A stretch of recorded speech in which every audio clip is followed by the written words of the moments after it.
Operations in blockchain. As I have covered in my previous course, there are many operations in blockchain. The validation of transaction, gathering of transaction for a block.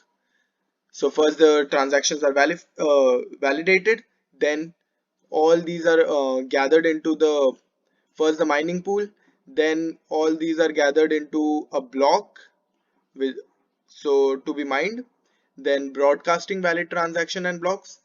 All these broadcasting is done into the network, the peer-to-peer network. Consensus on the next block creation. It can be POW consensus or anything, any consensus for the block creation, and chaining blocks, so that there will be a chain of blocks next to next, so that the all the inner blocks will have some kind of trust or consensus on them. Next we have participant roles. So in Bitcoin or any kind of mostly blockchains have two kinds of participants, especially Bitcoin. So in this, the first is the person or the people who initiate the transaction, the participants who transact over the network. It can be the senders, it can be the receivers. So senders send some money and receivers receive the money. So there are transactions going on in the network.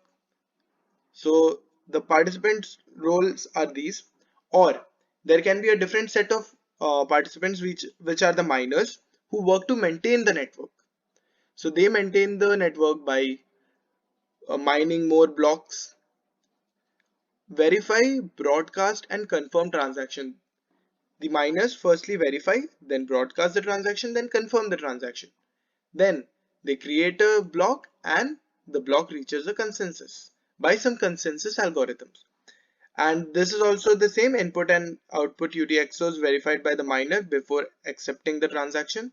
So the miner basically verifies it. If all criteria maintained, then only the transaction is added to the mining pool.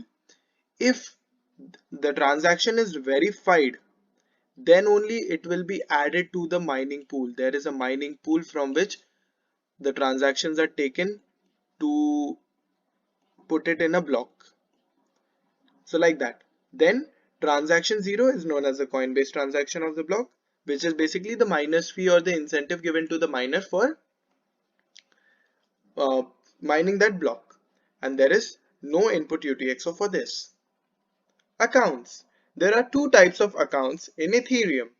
One is the externally owned accounts and the other is the contract accounts. This is also known as smart contract accounts. So, what are externally owned accounts? These are the accounts that a person needs to join the network. To join the blockchain network, he will need an externally owned account. Then, an externally owned account are always controlled by the private keys. So, a person is basically having the private key of his account. So, if this is his account, then he will be having a private key generated at the starting when he created the account. And he has to keep this private key secret. Then for the interaction with the blockchain, this account is needed to perform all the transactions. So all the money or the ether, you can say, as the cryptocurrency, all is transferred from an externally owned account, and all the money comes into an externally owned account. So that's how people interact with the blockchain using these externally owned accounts. Then has a ether balance. These EOAs always have a ether balance from which it can debit or credit.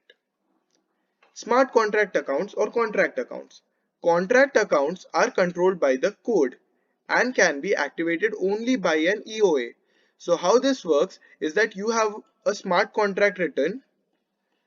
To deploy this smart contract, you will have to have a EOA, which is an externally owned account.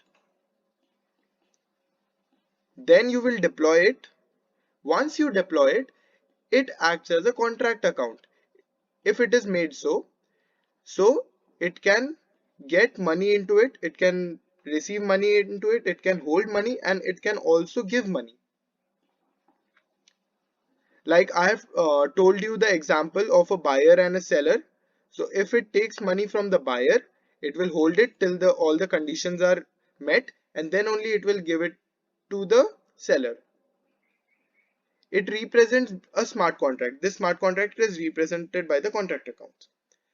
It performs operations of arbitrary complexity, manipulate its own persistent storage, that is, can have its own permanent state, and also can call other contracts. So in this smart contract, so as it represents a smart contract, it gets all the features of the smart contracts. So like it will have a persistent storage, it can have arbitrary complexity codes and all, and it can also call other contracts through it. It can deploy another one more a smart contract if given. It can call it also. And now this can also become a contract account. This is some kind of nesting going on out here. This also has a ether balance in which it gets money, holds money, and then sends money.